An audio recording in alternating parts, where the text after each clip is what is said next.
Kailangan i-mark nyo na yung mga calendars nyo dahil sisimulan na rin natin itong set number 2 for MG and UM. Ayun. Boxing na tayo ulit sa laban ng Ubik Maniac at Motomac Gaming dito lamang sa Black Widow set number 2. With Ubik Maniac, one more para mapasakan nila ang serye to, or well, Motomac Gaming for set and number 3. Maraming pwede mangyari sa Black Widow, maraming kaguluhan sa gantong klaseng mapa pre, mapa ng Pinas, gaya nga ng sabi nila. And Ubik Maniac will now try to do all resources, try to utilize all of their knowledge dito para mapigilan ngayon ang Motomac Gaming EV. It's taken down with Ubik Maniac. Okay na start para sa kanila. Magandang start, but definitely mabilis agad yung pagkuha ng buhay up against the side of EV, pero still makikita mo talaga itong si KLB aggressive na nagpupush agad dun sa may mid doors, pero open ngayon yung opportunity na pumasok ngayon sila sa A, and kailangan lang nilang i-clear at wag muna magpatunog para mabigyan ng information ang side ng Ubik Maniac. At ayun na nga, makikita natin KLB once again mapupull off niya agad etong si Vincent, and Dolphex also with a good kill. And once na makita nila ito, Salvatore, patunay na makukuha ulit nila itong round. 4D! Double para sa kanya! Si Dolphex duguan pa! Kaso, wala pa rin sila sa lokasyon ngayon ng site. At magiging 1v3 na nga lang din biglaan, X3D. With now the sniper. 43 seconds left on the clock. Motomac Gaming! Kay X3D nga ba ang win condition? Dolphex at Kano. Sila na lang ang buhay. Pupuntahan nga ba nila ang C4? Isang magandang katanungan dito. Malapit na. Si X3D, nasa kanya na nga ang ginto. Kaso nga lang, i-pick out kagad ng Ubik Maniac. Sapat ang kanilang kaalaman dito with Ubik Maniac. Starts off Black Widow 1-0. Hindi agad nakapag-jump doon sa window side, pero still, makikita pa rin naman natin yung quick adjustment and yung magandang initiate fight on the side of X3D. Kamuntikan nga yun para dito sa round na ito, pero KLP once again nag-iingay para dito sa laban. Ayun no, KLB and JJ nag-iinit dito, men. Pushing through mid. Nakala mo sa kanila. 1 minute and 55 already dito. Pero halos wala na tayong makitang miyembro ng Motomac kundi si X3D na lang.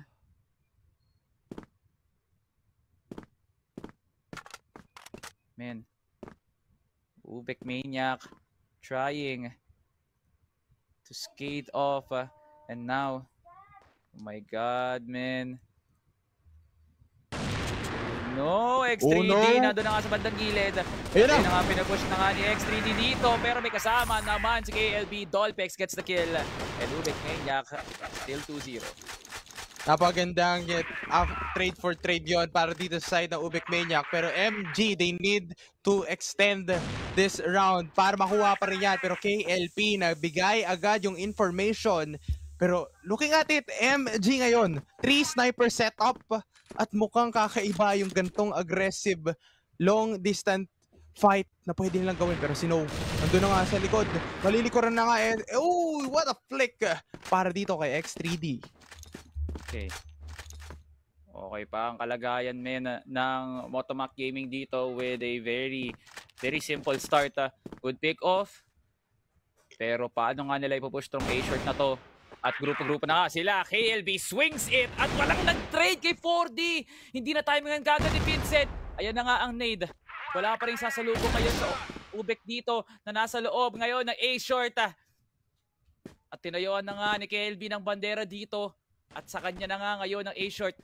May kamay na bakal ngayon. Walang basta-basta makakapasok. Dolphex kukunin si X3D pero may bawal kagad si K-Ram. JJ getting K-Ram. And Ubik Maniac nagliliyab dito sa Black Widow. Mainit ang laban para sa kanila pero MG, they need to move forward para makakuha ng unang puntos para dito sa laban. Looking at it, aggressive ata silang papasok agad dito sa may mid. Ang dami mga flashes na ibabato. Utilities has been thrown on the side of MG. Pero dahan-dahan, JJ, ano nga ang gagawin mo dito sa sa may mid. KLB ngayon, first contact para dito kay side ni 4H. Lahat na ngayon ay binibigay nila pero hindi pa rin naman tumatalab yung agimat up against the side of Ubek Maniac. Pero doon sa may window, may kita nga nila agad. No information yet para din sa side ng MG dahil tatlo ang mawawala. At mukhang isa ang matitira. Ganun kabilis na bura ang side ng Motomac Gaming. Boss ang Motomac Gaming, and that did not look like Motomac Gaming na kumuha ng first pick off tapos inabuso nga nila, no, napabayaan nila yung A-shirt doon. And for a team that is supposed to push strategically, no pre, Ubek Maniac pa mismo yung nagsabing kami na nga lang magpo-push tulad neto ni Gano, walang katakot-takot, at ayun na nga ang popcorn.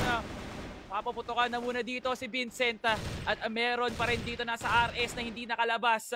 Hindi mabigyan ng pampiyansa ngayon ng Ubek Maniac. Kulong na kulong ngayon ng Motomac sa sarili nilang RS dito. EV, kumukuha na nga na siya. He gets the double kill. At Motomac Gaming, pinapanis na nga ngayon ang galit at overconfidence ng Ubek Maniac. At si Dolphex na ngayon ang susunod na magiging biktima at pinapatahan ngayon ng Motomac. KLP, hinarangan muna ang mid. Grabe nga naman, lahat ng pwesto ng mapa may checkpoint ng Ubek Maniac. 3v2, even hold. Grabe nga naman, KLP kukunin na muna si EV dito.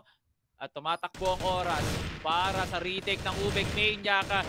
Dolphex, nilalaro na nga lang ang pwesto dito pero kukunin din kagad ni 4D. At KLB gets the headshot in Ubek Maniac, 5-0.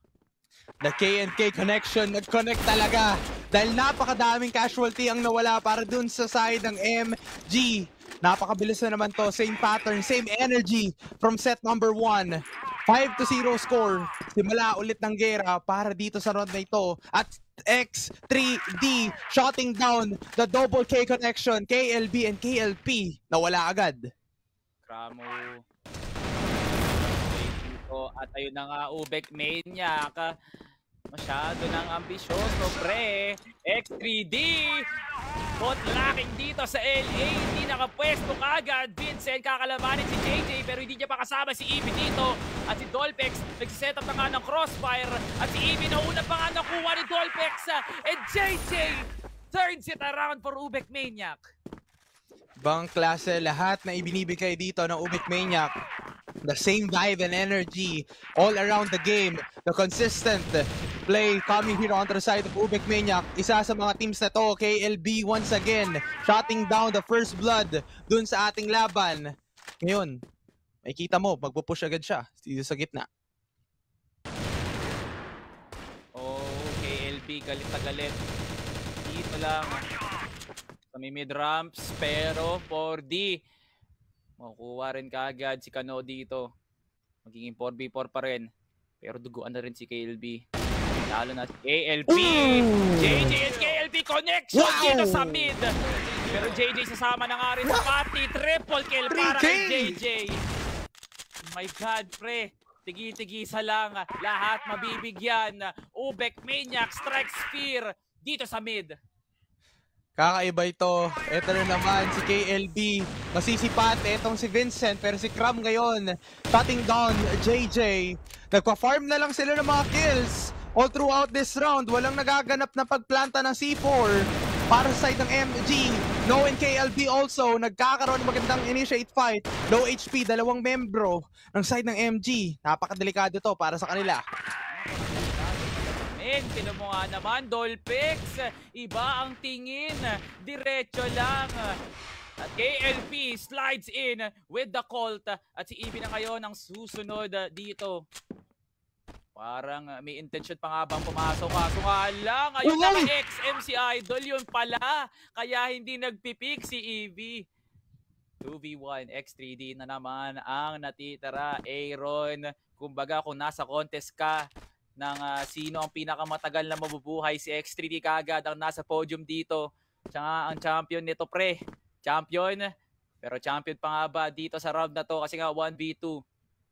Naku po. Ako po, narinig ata yan ni No. Alam ngayon ni No, mabilis agad siya makakapag-adjust. Andun yung mga gun. And there we have it. Mabilis agad nila nakuha yung kill na yun. Kalma pre, kalma. Pre, nakayuko na. Kalma mo lang pre. Lamang kayo. Huwag kakabahan. God. Easy lang. Pero hindi si KLB ayaw inisihan lang ngayon. Uy, iti-challenge niya pa si K-Ram? Iti-challenge niya pa si K-Ram! KLB abot langit! Yung kumpiyansa! Motomac Gaming! No way, pre. Ang hirap tignan. Isa pa lang nakukuha na round ng Motomac Gaming. Last round pa! Pre. Parang early dinner ata ang gustong mangyari dito sa side ng Ubek Maniac. And MG ngayon, ni isang round wala pa silang nagawa para makuha ang unang pagkapanalo nila dito sa set na ito. Pero makikita mo pa rin naman yung setup nila. The side of UM, sila ang atake, didepensa muli. Pero Crom with a good initiate kill para dito sa side ng MG. Nandito na naman si Crom, kukuha ng isang buhay para sa side ng Ubek Maniac. 3 versus 4, lamang ngayon ang kanilang mga bilang. Pero still, Yuyuko titingin sa window, lahat i-clear out. Pero X3D, KLB na lang. Makakuha nga ba sila ng isa? Dahil in-sandwich na, pero ayun na nga, MG makakatikim ng unang panalo para dito sa isang round ng second half. Maganda. Na 2v1 nga nila, ta-pressure na lang Ubek Maniac. Ano to pre? Para hindi halata? Grabe ah. Pero I think Ubek Maniac mindlessly pushed no? Parang hindi yun yung Ubek Maniac talaga nakilala ko na, EB security guard. Grabe. Asan ID mo? Ilabas mo na. ID mo? Ayan na. No. Mapipigilan dito ni si Chip yan eh. Si Chip. Maganda ang motor niyan. Kaya si Chip yan naharang talaga si Motomac dito sa lobby. At ayun, natumba ang dalawa. Nakatayo pa rin naman ang apat dito sa Naka. Bilis na transition para dito sa dalawang team natin. Ipaplanta agad yung C4 pero Vincent dun sa may window side may kita naman ni DolphX.